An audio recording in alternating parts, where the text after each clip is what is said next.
All right, joining me right now at the White House, May Mailman is here. She's the Deputy Assistant to the President, Senior Policy Strategist here working on behalf of America. May, it is so nice to see you again. Yeah, it is so great to be with you in person. Yeah, great to be with you in person. You did, so much great work in the past for the Independent Women's Forum. Now you've taken your skills to the White House. What has it been like fighting to protect women from 1600 Pennsylvania Avenue? I mean, it's the easiest thing ever, right? You just say women are women and men are men, and it's hard to argue with, although federal judges do try to argue with this. But I guess I will say it's been a big change because of the public and the way that the public is informed. So I was here all 4 years the first time, and we sent out a proposed rule trying to undo Obama's men and women's rape shelters rule. Oh. And, the public didn't seem really interested or bought in or calling for it. And that's okay. We're responsive to the people. But now there's a sea change, and people care, and they're educated, and they know they don't fall for the chromosomes trap. Like they know what a man is. They know what a woman is. And so I would say, being in the White House defending women's rights is the easiest job on earth. It is the most fun, yes, the best, and is the easiest. Well, also it helps that it's common sense. It is very common sense. So once you stop allowing yourself to be taken under the spell of the left wing's nonsense, you're like, wait a second. It's like an emperor has no clothes moment. You're like, that's a guy, that's a girl, and I know the difference. Stop telling me otherwise. Yeah, and one of the things that I think is very exciting about President Trump leading this charge specifically is that for a long time everybody knew that, but they were scared to say anything because you didn't want to be the first, right? You don't want to be nice. You can't tread new ground. And President Trump just speaks the truth and says man and woman, and it actually emboldens and empowers other people to do it too because they're not first all of a sudden. Yeah. So I think that's one of the important things about what President Trump has done to our speech. How important has you talk about we had men going into women's rape shelters. That's insane. We've had men for years going into women's prisons. Yes. That data that I'm sure you're well aware of, that 15% of all inmates in women's prisons are men. That is the statistic. It's crazy, but it does seem like the one thing that really got the American people up in arms was seeing their kids affected by this. When you see boys playing girls' sports, men cheating in women's sports, that's an instant thing where people are like, oh yeah, I'm against that. Yeah, so it's funny. People always wonder, why was sports the thing when probably the more harmful thing is the prisons, right? Because yes. Once you bring up that statistic, but actually half of the quote-unquote trans-identifying prison population are sex offenders. This isn't just random people. These are sex offenders. And then also, the kids, the irreparable damage being done to kids. So these are just more shocking things. And yet sports was the thing that galvanized people. Why is that?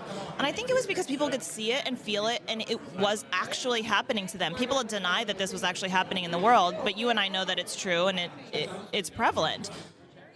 So yeah, sports was able to pave the way, I think, yes, to buy into this sort of normalcy that everyone could buy. And then once you're able to talk about that, then you're able to talk and think about the more unsavory thing, like women being raped by men in prison. Oh, it's unbelievable. So I want to ask more about that in a moment, but first, these executive orders that the president's put out, they've been so crisply written.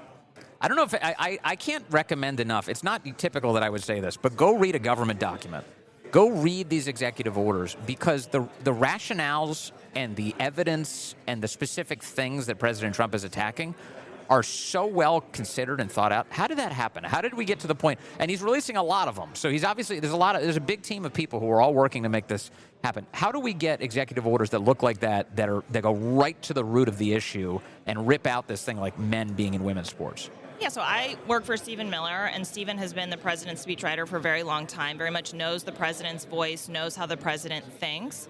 And so I think a lot of this is the work of the president for many years being able to talk to the American people in ways that they understand. And so I think that experience has been very helpful in taking documents that sometimes, if you read a Biden document, oh my gosh, it is either total Kamala Harris, the passage of time, like it's like so over the top. You have no Yes. idea what it's trying to It's say. left-wing euphemism. Oh my God. And Diversity is our strength, ipso facto Oh. nonsense. And whereas this is crystal clear. There's a clear difference between men and women. Men shouldn't be cheating. Exactly. And so I think there was a desire to speak like people speak, make the president's policies, positions very clear, which he's been making clear for many years now, and then help the American public have the vocabulary in order to talk about these issues in an informed way. Yeah. So what does it now look like in practice? Obviously, we get these executive orders, critical, and they are instructions to not just the federal government, but anybody who takes federal money, that you better accept reality here and respond to the American voter, or else you lose. Will we, this time next year, still have 15% of all women's prisons be men? Is that still going to be the case? Well, I think now the real question is whether lawfare wins or whether democracy wins. And I will tell you that there is a federal judge who said, no, you must put these men back in the women's prisons. That's an injunction that currently the Trump administration is facing. So the Department of Justice said, okay, great. We know what a man and a woman is. We're going to take the men out of women's prisons. And a judge said no. So if democracy, if what the people want, if what's legally required, I mean, it is absolutely not legally required that men be in women's prisons. What an absurd thing. We segregated them for a reason. For a reason. Yeah. And it's almost hard to put that reason in writing because you feel like you're taking crazy pills, right? So if the law, the rule of law, democracy, common sense is allowed to prevail, then no, there will be no more men in women's prisons. But I think that really requires this next step. And if there are lawyers out there who are thinking about, it's funny. A lot of the lefty lawyers go into the ACLU and they do all this stuff, and the right-leaning lawyers, they don't. They either make money, they're in the general counsel's office, whatever. Yeah. It is time, I think, if we're going to take the country back, we need the legal profession back as well, and more people fighting for common sense. So that's our next battle. We've done the documents, yes. The agencies have done their action, and now we've got despots as judges just making their own policies. I hope, and please keep bringing the fight to them. They deserve it. It's not just the prisons, of course.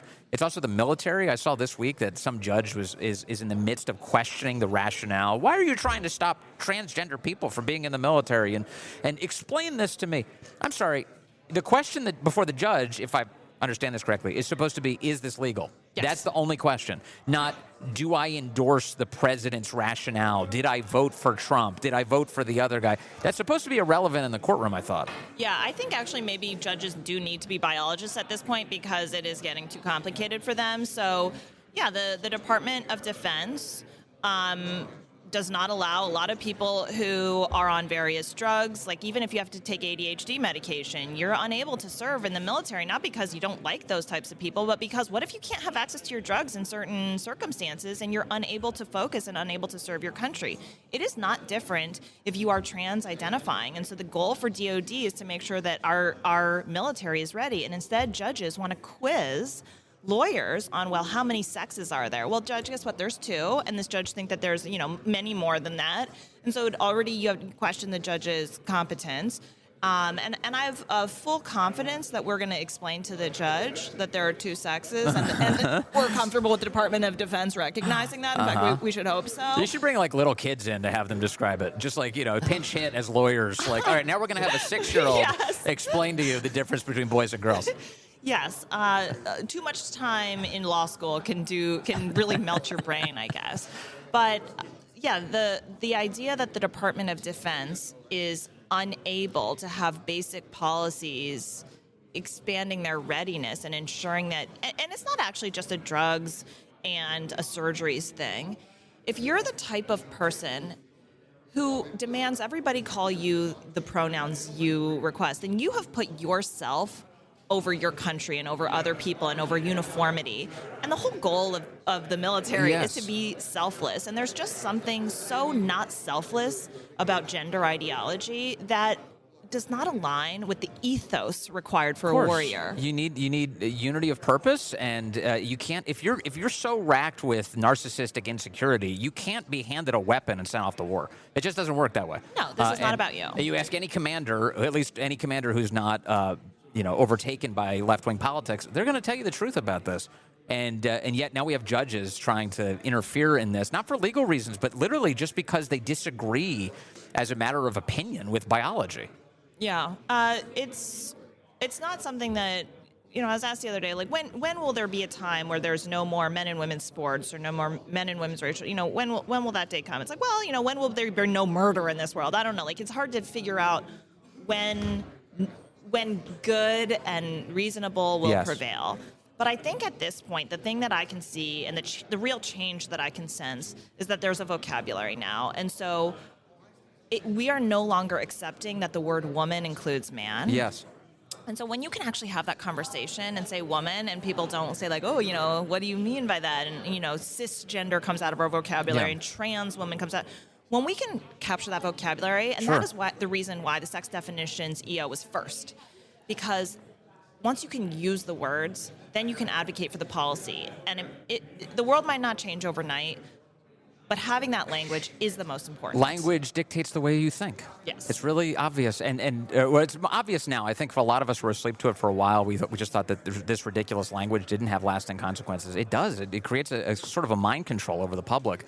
And we need to liberate ourselves from that. I mentioned that you worked with the Independent Women's Forum. A lot of right now in our area, and we're a Washington, D.C. area radio station. Right now in our area, we have a lot of school districts who are in open revolt against all of the common sense you just talked about.